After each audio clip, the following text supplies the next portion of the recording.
Hello students, ಇವತ್ತಿನ ಕ್ಲಾಸಲ್ಲಿ ನಾವು ಎರಡನೇ ಪ್ರಾಬ್ಲಮ್ ನೋಡೋಣಂತೆ. ಸ್ಟೂಡೆಂಟ್ಸ್, ಈ ಕ್ವಶನ್ ಪೇಪರ್ ಅಲ್ಲಿ ಅಂದ್ರೆ ಎಕ್ಸಾಮಿನೇಷನ್ ಅಲ್ಲಿ ತುಂಬಾ ಸರಿ ಕೇಳಿದರೆ ಕಾಸ್ಟ್ ಶೀಟ್ ಅನ್ನ ಟಿ ಶೇಪ್ ಅಕೌಂಟ್ ಅಲ್ಲಿ ಕೇಳಿದರೆ illustration number 3 from the following trading profit and loss account for the year ending 31st December 2007 ನೀವೇನು ಕಂಡುಹಿಡಿಬೇಕು? ಪ್ರೈಮ್ ಕಾಸ್ಟ್ ಕಂಡುಹಿಡಿಬೇಕು, ವರ್ಕ್ ಕಾಸ್ಟ್ ಕಂಡುಹಿಡಿಬೇಕು, ಮತ್ತೆ ಟೋಟಲ್ ಕಾಸ್ಟ್ ಕಂಡುಹಿಡಿಬೇಕು. ಹಾಗಾದ್ರೆ ಅದನ್ನ ಕಂಡುಹಿಡಿಯೋ ಮೆಥಡ್ ಹೇಗೆ ಅಂತ ಚೆಕ್ ಮಾಡೋಣಂತೆ. ಸ್ಟೂಡೆಂಟ್ಸ್, ಇಲ್ಲಿ ಕೇಳಿದರೆ ಟು ಕಾಸ್ಟ್ ಆಫ್ ಮೆಟೀರಿಯಲ್ ಕೇಳಿದರೆ, ಡೈರೆಕ್ಟ್ ವೇಜಸ್ ಹೇಳಿದರೆ, ಮ್ಯಾನುಫ್ಯಾಕ್ಚರಿಂಗ್ ಎಕ್ಸ್ಪೆನ್ಸಸ್ ಹೇಳಿದರೆ. ನೆಕ್ಸ್ಟ್ ಹೇಳಿದರೆ ಕೆಳಗಡೆ ಪ್ರಾಫಿಟ್ ಅಂಡ್ ಲಾಸ್ ಅಕೌಂಟ್ ಇದೆ, ರೆಂಟ್ ರೇಟ್ ಅಂಡ್ ಟ್ಯಾಕ್ಸಸ್ ಅಥವಾ ಇನ್ಶೂರೆನ್ಸ್ ಇದೆ, ಜನರಲ್ ಎಕ್ಸ್ಪೆನ್ಸಸ್, ಸೆಲ್ಲಿಂಗ್ ಎಕ್ಸ್ಪೆನ್ಸಸ್ ಇದೆ, ಮ್ಯಾನೇಜ್ಮೆಂಟ್ ಅಂಡ್ ಸ್ಟಾಫ್ ಸ್ಯಾಲರಿ ಇದೆ, ನೆಟ್ ಪ್ರಾಫಿಟ್ ಇದೆ. ಈ ಕಡೆ ಸೇಲ್ಸ್ ಇದೆ, ಗ್ರಾಸ್ ಪ್ರಾಫಿಟ್ ಇದೆ. ಈ ಪ್ರಾಬ್ಲಮ್ ಸಾಲ್ವ್ ಮಾಡೋದು ತುಂಬಾನೇ ಈಸಿ ಸ್ಟೂಡೆಂಟ್ಸ್. ನಾವು ಫಸ್ಟ್ ಕಾಸ್ಟ್ ಆಫ್ ಮೆಟೀರಿಯಲ್ ತಗೊಂಡ್ಬಿಡೋಣಂತೆ. ಕಾಸ್ಟ್ ಆಫ್ ಮೆಟೀರಿಯಲ್ ನೋಡಿ, trading profit and loss account ತರ ಕೊಟ್ಟರೆ ನೀವು ಯಾವ ತರ ಕಂಡಿಡೋದು? ಟು ಕಾಸ್ಟ್ ಆಫ್ ಮೆಟೀರಿಯಲ್ ತಗೊಂಡಿದ್ದೀವಿ ಸ್ಟೂಡೆಂಟ್ಸ್. ಎಷ್ಟಿದೆ? 40,000 ಇದೆ ಸ್ಟೂಡೆಂಟ್ಸ್. 40,000 ತಗೊಂಡ್ಬಿಡೋಣಂತೆ. To cost of material is 40,000. Okay.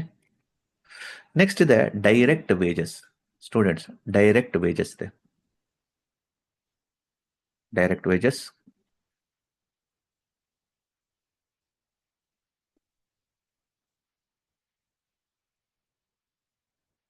Direct wages 60,000 ಇದೆ ಸ್ಟೂಡೆಂಟ್ಸ್. ಸೊ ಇದು ಎರಡೂ ಕೂಡ ಡೈರೆಕ್ಟ್ ಆಗಿರೋದ್ರಿಂದ ಇವೆರಡನ್ನ ಆಡ್ ಮಾಡಿದ್ರೆ ನಮಗೆ ಸೀದಾ ಪ್ರೈಮ್ ಕಾಸ್ಟ್ ಸಿಕ್ಬಿಡುತ್ತೆ ಸ್ಟೂಡೆಂಟ್ಸ್. ಎರಡನ್ನೂ ಆಡ್ ಮಾಡಿದ್ರೆ ಸ್ಟೂಡೆಂಟ್ಸ್ 1,00,000 ಬರುತ್ತೆ ಸ್ಟೂಡೆಂಟ್.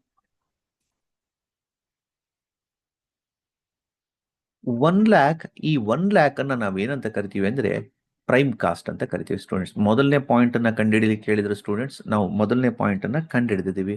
ಏನು ಮೊದಲನೇ point? What is the prime cost? Sir, direct material 40,000 ಮತ್ತೆ ಡೈರೆಕ್ಟ್ ವೇಜಸ್ 60,000 ಹಾಕಿದ್ರೆ ನಮಗೆ ಪ್ರೈಮ್ ಕಾಸ್ಟ್ ಸಿಕ್ಬಿಡುತ್ತೆ. Correct students? ಪ್ರೈಮ್ ಕಾಸ್ಟ್ ಸಿಕ್ಕಾಯ್ತು. ಈಗ ನಮಗೆ ಬೇಕಾಗಿರೋದು ಫ್ಯಾಕ್ಟ್ರಿ ಓವರ್ ಹೆಡ್ ಅನ್ನ ಕಂಡುಹಿಡಿಯಬೇಕು students. Factory overhead. So factory overhead ಹೇಗೆ ಕಂಡುಹಿಡಿಯೋದು ಅಂದ್ರೆ ಮ್ಯಾನುಫ್ಯಾಕ್ಚರಿಂಗ್ ಎಕ್ಸ್ಪೆನ್ಸಸ್ ಅಂತ ನಮಗೆ ಕೊಟ್ಟಿದ್ದಾರೆ. ಈ ಮ್ಯಾನುಫ್ಯಾಕ್ಚರಿಂಗ್ ಎಕ್ಸ್ಪೆನ್ಸಸ್ ಅನ್ನ ಒಂದೇ ಒಂದು ಪಾಯಿಂಟ್ ಇರೋದು. ಈ ಪ್ರಾಬ್ಲಮ್ ತುಂಬಾ ಸರಿ ಕೇಳಿದರೆ ಸ್ಟೂಡೆಂಟ್ಸ್ ಎಕ್ಸಾಮಿನೇಷನ್ ಅಲ್ಲಿ. ಓಕೆ. ಸೊ ಮ್ಯಾನುಫ್ಯಾಕ್ಚರಿಂಗ್ ಎಕ್ಸ್ಪೆನ್ಸಸ್ ಎಷ್ಟಿದೆ? 25,000. ಇದು ಮ್ಯಾನುಫ್ಯಾಕ್ಚರಿಂಗ್ ಅಂದ್ರೆ ಉತ್ಪಾದನೆ ಆಗೋದು ಫ್ಯಾಕ್ಟ್ರಿಯಲ್ಲಿ.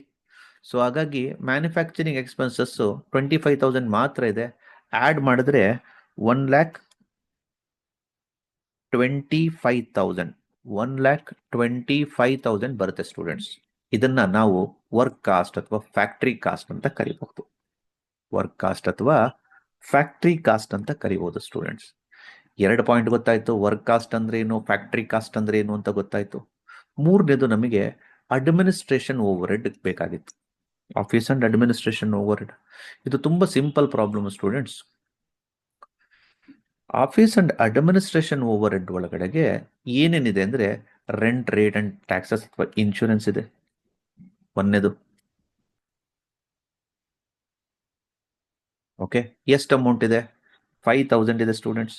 5,000 ಎಂಟ್ರಿ ಮಾಡೋಣಂತೆ. ಎರಡನೇದು ಬೇಕಾಗಿರೋದು ಜನರಲ್ ಎಕ್ಸ್ಪೆನ್ಸಸ್ ಇದೆ. ಇದು ಕೂಡ ಆಫೀಸಲ್ಲಿ ಆಗುತ್ತೆ students.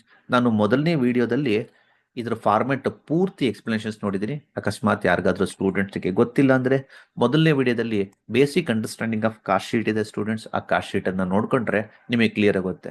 Selling and selling expenses ಏನಿದೆ ಇದು ಸೇಲ್ಸ್ ಅಲ್ಲಿ ಬರುತ್ತೆ, ಇದರಲ್ಲಿ ಬರೋದಿಲ್ಲ. ಅಂದ್ರೆ ಆಫೀಸ್ ಅಲ್ಲಿ ಬರೋದಿಲ್ಲ. ಸ್ಟಾಫ್ ಸ್ಯಾಲರಿ ಇದೆ, ಮ್ಯಾನೇಜ್ಮೆಂಟ್ ಅಂಡ್ ಸ್ಟಾಫ್ ಸ್ಯಾಲರಿ ಇದೆ students. Management and staff salary ತಗೊಳ್ಳೋಣಂತೆ.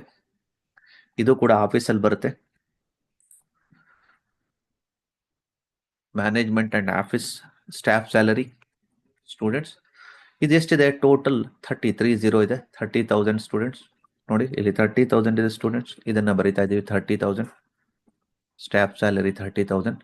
ಈಗ ಈ ಮೂರನ್ನು ನೀವು ಆಡ್ ಮಾಡಿದ್ಮೇಲೆ ಇದು ಟೋಟಲ್ 30 + 10 40 45,000 ಆಗುತ್ತೆ. 1,25,000ಗೆ 45,000 ಆಡ್ ಮಾಡಿದ್ರೆ ನಿಮಗೆ 1,70,000 ಬರುತ್ತೆ ಸ್ಟೂಡೆಂಟ್ಸ್. 1,70,000. 1,70,000 ಇದನ್ನ ನಾವು ಏನಂತ ಕರಿತೀವಿ ಅಂದ್ರೆ ಕಾಸ್ಟ್ ಆಫ್ ಪ್ರೊಡಕ್ಷನ್ ಅಂತ ಕರಿತೀವಿ ಸ್ಟೂಡೆಂಟ್ಸ್. Cost of production.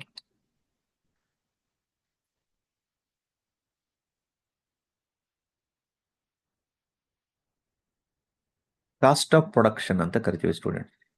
ಹಾಗಾಗಿ ಕಾಸ್ಟ್ ಆಫ್ ಪ್ರೊಡಕ್ಷನ್ ಎಷ್ಟು ಅಂತ ಗೊತ್ತಾಯ್ತು. ನೆಕ್ಸ್ಟ್ ನಮ್ಗೇನ್ ಕೇಳಿದ್ರೆ ಸೆಲ್ಲಿಂಗ್ ಅಂಡ್ ಡಿಸ್ಟ್ರಿಬ್ಯೂಷನ್ ಹಾಕ್ಬೇಕು students. Selling and distribution overhead ಅನ್ನ ಕಂಡಿಡಿಯನಂತೆ. Okay, selling and distribution overhead ಎಷ್ಟಿದೆ sir? Selling and distribution overhead ಇದು office and administration overhead. ನಾವು ಇದನ್ನ ಕಲರ್ ಚೇಂಜ್ ಮಾಡೋಣಂತೆ ನಿಮಗೆ ಗೊತ್ತಾಗ್ಲಿ heading. Okay, selling and distribution overhead ಇದೆ. ಓಕೆ, ಫ್ಯಾಕ್ಟ್ರಿ ಓವರ್ ಹೆಡ್ ಇದೆ. ಓಕೆ ಸ್ಟೂಡೆಂಟ್ಸ್, ಈಗ ನಾವು next ನೋಡಬೇಕಾಗಿರೋದು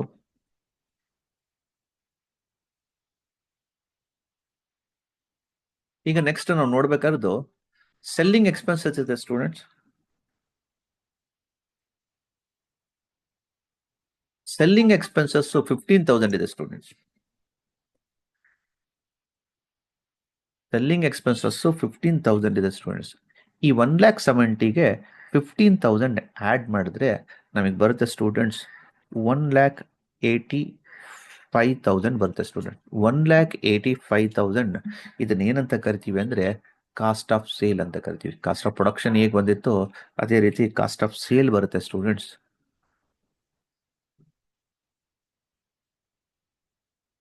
it is cost of sale. Cost of sale ಕಂಡಿಡಿದಾಗ ನಾವು ಪ್ರಾಫಿಟ್ ಕಂಡಿಡಿಬೇಕು ಸ್ಟೂಡೆಂಟ್ಸ್. ಪ್ರಾಫಿಟ್ ಕಂಡಿಡಿಯೋಣ ಅಂದ್ರೆ ನಮಗೆ ಪ್ರಾಫಿಟ್, ನೆಟ್ ಪ್ರಾಫಿಟ್ ಅವರೇ ಕೊಟ್ಬಿಟ್ಟಿದ್ದಾರೆ.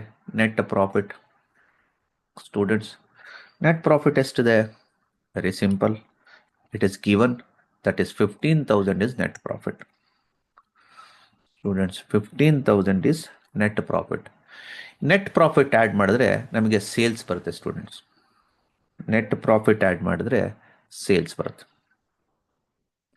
ಸೇಲ್ಸ್ ಎಷ್ಟಿದೆ? 2 lakh. Sales is 2 lakh. Very simple problem. ಇದನ್ನ ಕ್ವಶನ್ ಪೇಪರ್ ಅಲ್ಲಿ ನಂಬರ್ ಆಫ್ ಟೈಮ್ ಕೇಳಿದಾನೆ ಸ್ಟೂಡೆಂಟ್ಸ್. ಸೊ ಸ್ವಲ್ಪ ಎಚ್ಚರವಾಗಿ ನೋಡ್ಕೊಳ್ಳಿ. ಪ್ರಾಬ್ಲಮ್ ಸಾಲ್ವ್ ಮಾಡೋದು ತುಂಬಾ ಈಸಿ ಆಗಿದೆ. ಏನ್ ಕೇಳಿದೀವಿ? ಡೈರೆಕ್ಟ್ ಮೆಟೀರಿಯಲ್ ಏನಿದೆ, ಕಾಸ್ಟ್ ಆಫ್ ದ ಮೆಟೀರಿಯಲ್ ಮೇಲ್ಗಡೆ ತಗೊಂಡಿದ್ದೀನಿ ಸ್ಟೂಡೆಂಟ್ಸ್. ಮೆಟೀರಿಯಲ್ ಕಾಸ್ಟ್ ಮತ್ತೆ ಡೈರೆಕ್ಟ್ ವೇಜಸ್ 40 + 60 ಬಿಕಮ್ 1 lakh. ಅವಾಗ ನಮ್ಗೆ ಪ್ರೈಮ್ ಕಾಸ್ಟ್ ಸಿಕ್ತು. ಪ್ರೈಮ್ ಕಾಸ್ಟಿಗೆ ನಾವು ಫ್ಯಾಕ್ಟರಿ ಓವರ್ ಹೆಡ್ ಹಾಕಬೇಕಾಗಿತ್ತು. ಫ್ಯಾಕ್ಟರಿ ಓವರ್ ಹೆಡ್ ಅನ್ನ ಮ್ಯಾನುಫ್ಯಾಕ್ಚರಿಂಗ್ ಎಕ್ಸ್ಪೆನ್ಸಸ್ 25,000 rupees ಕೊಟ್ಟಿದ್ರು. ಒಂದೇ ಒಂದು ಪಾಯಿಂಟ್ ಇದೆ, 25,000 ಆಡ್ ಮಾಡಿದ ತಕ್ಷಣ ವರ್ಕ್ ಕಾಸ್ಟ್ ಬರುತ್ತೆ. 1,25,000 rupees ವರ್ಕ್ ಕಾಸ್ಟ್ ಆಗುತ್ತೆ. ವರ್ಕ್ ಕಾಸ್ಟ್ ಅನ್ನ ಫ್ಯಾಕ್ಟರಿ ಕಾಸ್ಟ್ ಅಂತಾನು ಕರಿಬಹುದು. ನೆಕ್ಸ್ಟ್ ಇರೋದು office and administration overhead ಅಲ್ಲಿ ಇದು P&L ಫಾರ್ಮ್ ಅಲ್ಲಿ ಕೊಟ್ಟಿದ್ರು. ರೆಂಟ್, ರೇಟ್ ಅಂಡ್ ಟ್ಯಾಕ್ಸಸ್ ಇದು ಆಫೀಸಿಗೆ ಹೋಗುತ್ತೆ. ಜನರಲ್ ಎಕ್ಸ್ಪೆನ್ಸಸ್ ಆಫೀಸಿಗೆ ಹೋಗುತ್ತೆ. ಮ್ಯಾನೇಜ್ಮೆಂಟ್ ಅಥವಾ ಸ್ಟಾಫ್ ಸ್ಯಾಲರಿ ಕೂಡ ಆಫೀಸಿಗೆ ಹೋಗುತ್ತೆ. ಸೊ ಅವು ಮೂರನ್ನು ಬರ್ಕೊಂಡು ಆಡ್ ಮಾಡಿದ್ರೆ ಇದು ಓವರ್ ಹೆಡ್ ನ ಆಡ್ ಮಾಡಿದ್ರೆ 1,70,000 ಬರುತ್ತೆ. ಅದನ್ನ ಕಾಸ್ಟ್ ಆಫ್ ಪ್ರೊಡಕ್ಷನ್ ಅಂತ ಕರಿತೀವಿ. Next selling and distribution overhead ಅಲ್ಲಿ ನಾವ್ ಏನ್ ಹಾಕ್ಬೇಕಾಗಿತ್ತು? ಸೆಲ್ಲಿಂಗ್ ಎಕ್ಸ್ಪೆನ್ಸಸ್ ಹಾಕ್ಬೇಕಾಗಿತ್ತು ಸ್ಟೂಡೆಂಟ್ಸ್. 15,000, 15,000 ಸೆಲ್ಲಿಂಗ್ ಎಕ್ಸ್ಪೆನ್ಸಸ್ ಹಾಕಿದ್ರೆ ನಮಗೆ ಕಾಸ್ಟ್ ಆಫ್ ಸೇಲ್ ಬರುತ್ತೆ. ಅದಾದ್ಮೇಲೆ ಪ್ರಾಫಿಟ್, ನೆಟ್ ಪ್ರಾಫಿಟ್ ಅವರೇ ಕೊಟ್ಟಿದ್ರು 15,000 ಆಡ್ ಮಾಡಿದ್ವಿ. ಸೇಲ್ಸ್ ಅವರೇ ಕೊಟ್ಟಿದ್ದಾರೆ, ಸೊ 2 lakh. ಬಹಳ ಸಿಂಪಲ್ ಪ್ರಾಬ್ಲಮ್, ಬಹಳ ಈಸಿಯಾಗಿ ಕಲಿಬಹುದು. ಇದನ್ನು ಚೆನ್ನಾಗಿ ಪ್ರಾಕ್ಟೀಸ್ ಮಾಡಿ. ತುಂಬಾ ಸರಿ ಎಕ್ಸಾಮಿನೇಷನ್ ಕೇಳಿದ್ದಾರೆ. That's it for this session. Next ಬೇರೆ ಪ್ರಾಬ್ಲಮ್ ನೋಡೋಣಂತೆ. Thank you.